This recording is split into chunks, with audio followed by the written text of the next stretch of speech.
സംസ്ഥാനത്ത് അതിതീവ്ര മഴ തുടരും. മെയ് 31 കേരളത്തിൽ കാലവർഷമെത്തുമെന്ന് കേന്ദ്ര കാലാവസ്ഥാ വകുപ്പ്. ഇന്ന് 4 ജില്ലകളിൽ റെഡ് അലർട്ടും 3 ജില്ലകളിൽ ഓറഞ്ച് അലർട്ടും തുടരുകയാണ്. വിവരങ്ങളുമായി മാനസ മനോജ് തിരുവനന്തപുരത്ത് നിന്ന് ചേരുന്നു. മാനസ, പുതുക്കിയ അലർട്ടുകൾ വന്നിരിക്കുകയാണ്. 4 ജില്ലകളിലാണ് ഓറഞ്ച് അലർട്ട് ഉള്ളത്. അലർട്ടുകൾ എങ്ങനെ? അല്പസമയം മുൻപാണ് പുതിയ മുന്നറിയിപ്പ് വന്നിരിക്കുന്നത്. കേന്ദ്ര കാലാവസ്ഥാ വകുപ്പിന്റെ മുന്നറിയിപ്പ് പ്രകാരം ഇന്ന് 4 ജില്ലകളിലാണ് റെഡ് അലർട്ട് പ്രഖ്യാപിച്ചത്. ഇന്നും നാളെയും മറ്റന്നാളുമായാണ് ഈ 4 ജില്ലകളിൽ റെഡ് അലർട്ട് പ്രഖ്യാപിക്കപ്പെട്ടിട്ടുള്ളത്. പത്തനംതിട്ട, ആലപ്പുഴ, കോട്ടയം, ഇടുക്കി ജില്ലകളിലാണ് റെഡ് അലർട്ട് നിലനിൽക്കുന്നത്. അതോടൊപ്പം തന്നെ കഴിഞ്ഞ മണിക്കൂറുകൾ വരെ ആലപ്പുഴ ജില്ലയിൽ ഓറഞ്ച് അലർട്ടായിരുന്നു. അത് മാറി പെട്ടെന്ന് തന്നെ റെഡ് അലർട്ടിലേക്ക് മാറുന്ന ഒരു സാഹചര്യമാണ് ഉണ്ടായത്.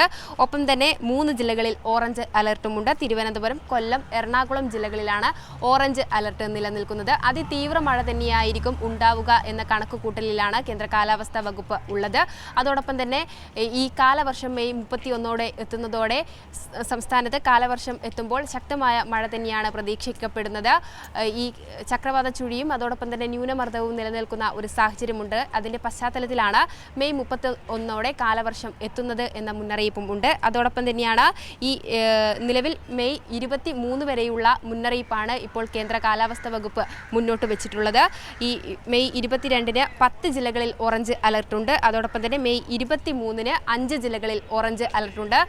കഴിഞ്ഞ മണിക്കൂർ വരെയുള്ള മുന്നറിയിപ്പ് പ്രകാരം കാസർഗോഡ്, കണ്ണൂർ ജില്ലകളിൽ ഇന്നും നാളെയും മുന്നറിയിപ്പ് ഉണ്ടായിരുന്നില്ല. എന്നാൽ പുതിയ മുന്നറിയിപ്പിൽ കാസർഗോഡ്, കണ്ണൂർ ജില്ലകളിൽ യെല്ലോ അലർട്ടാണ് തുടരുക എന്ന മുന്നറിയിപ്പാണ് ഉള്ളത്. വരുന്ന 23 വരെ ഇത്തരത്തിൽ എല്ലാ ജില്ലകളിലും മഴ വ്യാപകമാകുന്ന ഒരു സാഹചര്യത്തിലേക്കാണ് മുന്നറിയിപ്പ് പ്രകാരമുള്ളത്. അതോടൊപ്പം തന്നെ പൊതുജനങ്ങൾ ജാഗ്രത പാലിക്കണമെന്ന നിർദ്ദേശവും കേന്ദ്ര കാലാവസ്ഥാ വകുപ്പ് മുന്നോട്ട് വെക്കുന്നുണ്ട്.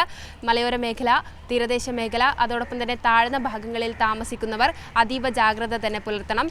പെട്ടെന്ന് തന്നെ ഈ 4 മണിക്കൂർ 5 മണിക്കൂർ വരെ നീളുന്ന മഴയിൽ പെട്ടെന്ന് വെള്ളപ്പൊക്കം ഉണ്ടാകുന്ന ഒരു സാഹചര്യമുണ്ട്. അതുകൊണ്ട് അതീവ ജാഗ്രത പുലർത്തണം. മിന്നൽ പ്രളയം, ഉരുൾപൊട്ടൽ സാഹചര്യം നിലനിൽക്കുന്നുണ്ട്. അതുകൊണ്ട് തന്നെ ഇത്തരം മേഖലകളിലുള്ളവർ അതീവ ജാഗ്രത പുലർത്തണം. മാറി താമസിക്കേണ്ട സാഹചര്യം വന്നാൽ സുരക്ഷിതമായ ഇടത്തേക്ക് മാറി താമസിക്കണം എന്ന നിർദ്ദേശമുണ്ട്.